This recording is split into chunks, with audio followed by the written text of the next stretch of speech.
Hey guys! Alright, so I haven't been here for a little while, but I've been back this week. Thank you for everyone who had questions. I really appreciate it.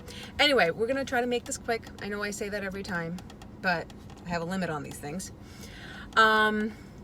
This week we've been talking about active healing. Now I know that's not really a term that's very popular, and you're like, where the hell did you come up with that with? I downloaded it when I was meditating one day, and I was like, okay, I have to go with it now because it's been given to me.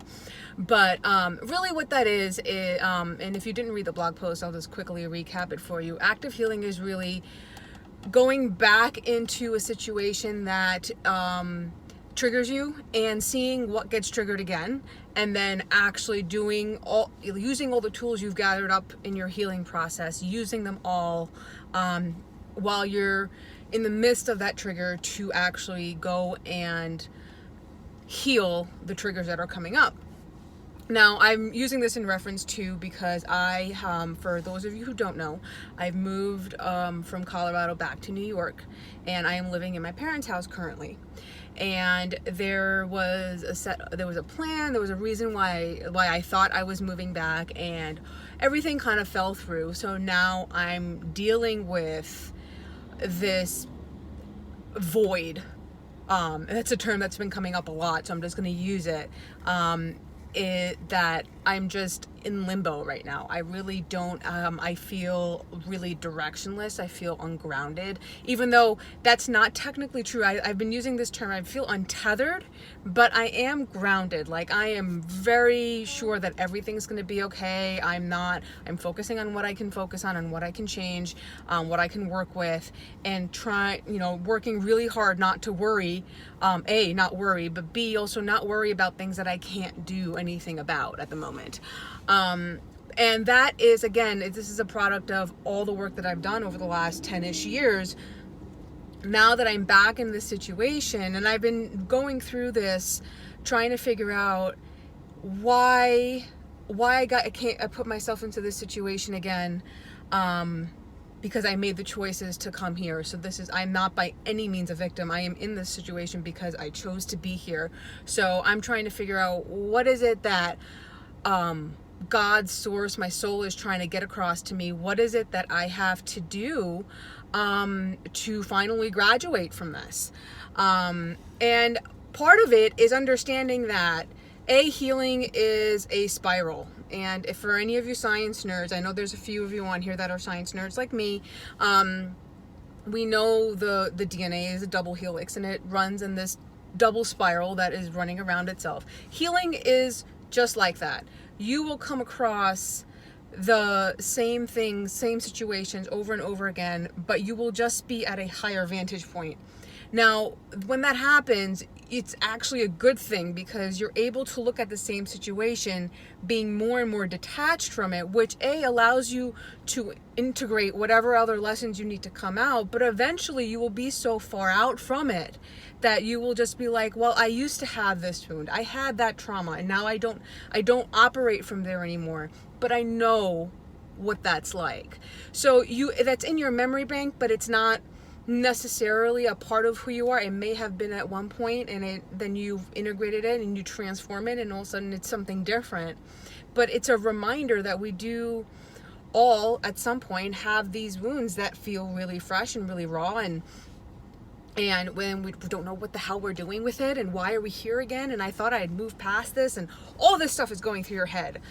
And it's definitely been going through mine as I've been dealing with all the stuff that's come up for me. But the triggers that I've come up against over the past couple of weeks have been frustrating, because I am one of those people where I'm just like, I thought I was done. I don't want to go back and reread that stuff. But it's like basic knowledge, like in school and stuff, no matter how far away you get from basic math, at some point you're still going to end up having to do basic math. Like, it doesn't matter how much other math you've done in your life, you still need to go back to basics. Like, you still need to know addition, subtraction, division, and multiplication. Like, that stuff is still there. And this is kind of like that. This is a reminder for me that these are the basic, this is the foundation that I'm coming from. These wounds are these triggers are triggering wounds that make up my foundation, and I have to make sure that in order to build the house that I'm looking to build on that foundation, that this stuff is fully healed. Like, I may still come through it, but how I react to it, I am not the same person I was when I first A, got wounded, and B, as I've been healing. But each time I come back to it, I am a different person.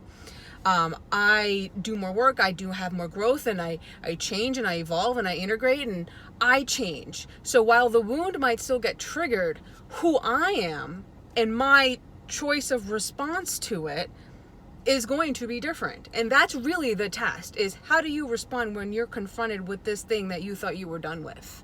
And you can pitch a fit, which I will admit I did.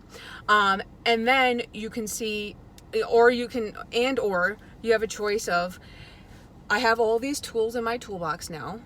How do I move through this? So, the one thing that's been coming up for me is, with all these triggers, has been boundaries. Now, boundaries is a very specific, boundary work is really, really important when it comes to working with narcissistic abuse, when it comes to becoming a healthy empath, and also when you're dealing with inner teenager work. When you're in your teenage years is really the first time you start to kind of come up against privacy and saying no versus always saying yes, what you like and what you don't like, what you want to be involved in, what you don't want to be involved in. That's really the first time in your life where that kind of comes up. So I've been going through a lot of boundary work. And I've been doing this work for about 3 or 4 years now, and being in the midst of this like active healing portion of it, I will tell you that setting boundaries sucks. Enforcing those boundaries sucks in the beginning. Like, when you're doing this right now, I know that I will feel better for this later on. I know I feel better for it as 10 minutes after I've enforced or, established or enforced my boundary. But my God, it sucks, especially when it comes to family members that you don't want to disappoint, when it comes to friends that you want to be there for, and especially when you understand, if you're empathic and you're in tune with your empathy, you can feel that this person needs your help and you feel very capable of helping them, but you yourself, you need to help yourself first, and you know that.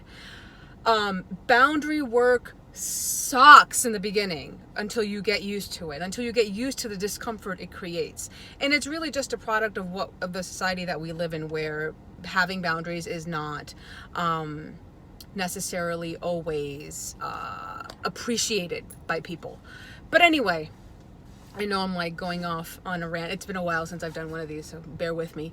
But whenever you're triggered, and especially if you're in a stage where you're like me and you've been doing this work for a while, and you know that this is like a clear no. Like, I really can't go into this and be okay with myself, or I'm going to feel less of a person, or less me, or anything that isn't you, if I go in and do this or come through for this person, or whatever it may be. Boundaries, there's a lot of triggers that come up, and it's really to see, did you learn how to say no? Because saying no to somebody else is actually saying yes to you. So I've been going through a lot of that right now. It sucks. Like, that's really what this whole video is about, is that it sucks to really like set boundaries and then enforcing them, especially when the people around you may not understand what that means, why you're doing it, or that you're mean or whatever. So be okay with that. Being okay with that is really the hard part. Feeling that you're disappointing other people, especially people that matter to you, is the hard part. And I really want to let you know that it's okay. That's part of the process. But the boundaries is kind of like, it's like everything else in self-care. It's an initial investment. It's really, really hard, but eventually it starts to pay off with very little work on your end. So I just wanted to quickly let you guys know I'm doing a webinar on Sunday night at 7 p.m. Eastern. If you want to know the details, please DM me. Otherwise, I'll talk to y'all soon. Bye.